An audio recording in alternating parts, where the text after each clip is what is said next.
ஓர் ஊரில் விறகு வெட்டி ஒருவன் இருந்தான். நாள்தோறும் அவன் காட்டுக்கு சென்று விறகு வெட்டி அவற்றை மக்களிடம் விற்று அதனால் கிடைக்கும் வருமானத்தில் வாழ்ந்து வந்தான்.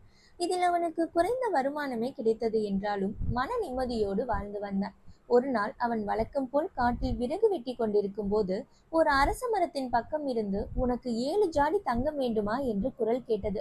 விறகு வெட்டி அந்த மரத்தின் அருகில் சென்றான். "நான் இந்த மரத்தில் வசிக்கும் அரக்கன். இந்த அரச மரத்தின் கீழே 7 ஜாடி நிறைய தங்கம் இருக்கிறது. உனக்கு தேவையானால் தோண்டி எடுத்துக்கொள்" என்றது அந்த குரல். விறகு வெட்டி 7 ஜாடி தங்கம் என்றதும் மிகவும் மகிழ்ந்தான். அவசர அவசரமாக அந்த மரத்தின் கீழே பள்ளம் தோண்டினான். அரக்கன் சொன்னது போலவே பூமிக்குள் 7 ஜாடிகள் இருந்தன. விறகு வெட்டி எல்லா ஜாடிகளையும் திறந்து பார்த்தான்.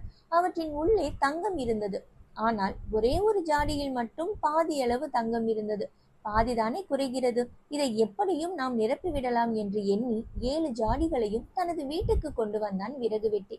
வீட்டுக்கு வந்ததும் ஏற்கனவே தன்னிடமிருந்த தங்க நகைகளை பாதியளவு இருந்த ஜாடியில் போட்டான். பிறகு ஜாடி நிறைய தங்கம் சேர்க்க வேண்டும் என்பதற்காக முன்பை விட கடினமாக உழைத்து பணம் சம்பாதித்தான். அதனை தங்கமாக்கி அந்த ஜாடிக்குள் போட்டான். அவன் எவ்வளவு தங்கத்தை ஜாடியில் போட்டாலும் ஜாடி நிரம்பவே இல்லை. விறகு வெட்டியும் விடவில்லை.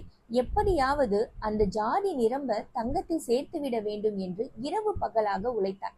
இதனால் அவன் நிம்மதி போயிற்று, தூக்கம் போயிற்று, உணவு உண்ணவும் மறந்தான். இறுதியில் அவன் துரும்பாக இழைத்து விட்டான். இவ்வாறே தொடர்ந்து செய்து வைந்தான். ஒரு நாள் அவன் நண்பன் ஒருவனை பார்த்தான். அவன் விறகு வெட்டியின் நிலைமையை பார்த்து பரிதாபப்பட்டான். அவனுடைய நிலைமைக்கு காரணம் என்னவென்று கேட்டான். விறகு வெட்டி நடந்த கதை அனைத்தையும் கூறினான். விறகு வெட்டி சொன்னதை கேட்ட அவன், "நண்பரே, காட்டில் உள்ள அரச மரத்தின் அடியில் இருந்துதானே அந்த ஜாடியை நீ எடுத்து வந்தாய்?" என்று கேட்டான்.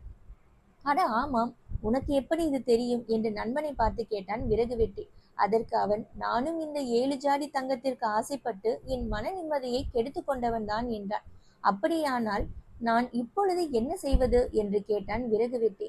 "இந்த ஜாடிகளை எடுத்துச் சென்று முன்பிருந்த இடத்திலேயே புதைத்துவிட்டு பேராசையை தூண்டிவிட்டு மன நிம்மதியை கெடுக்கும் உன் 7 ஜாடி தங்கத்தை நீயே வைத்துக்கொள் என்று அரக்கனிடம் கூறிவிட்டு வந்துவிடு" என்றான் விறகு வெட்டியின் நண்பன். விறகு வெட்டியும் மறுநாள் தன் நண்பன் கூறியபடியே 7 ஜாடிகளையும் எடுத்து சென்று அரச மரத்தின் அடியில் புதைத்துவிட்டு நண்பன் தன்னிடம் கூறியபடியே அரக்கனிடம் கூறிவிட்டு தன் வீட்டிற்கு வந்தான். அதற்கு பிறகு விறகு வெட்டியின் பேராசை முழுவதும் தணிந்திருந்தது. அவன் மன நிம்மதியுடன் வாழ்ந்தான்.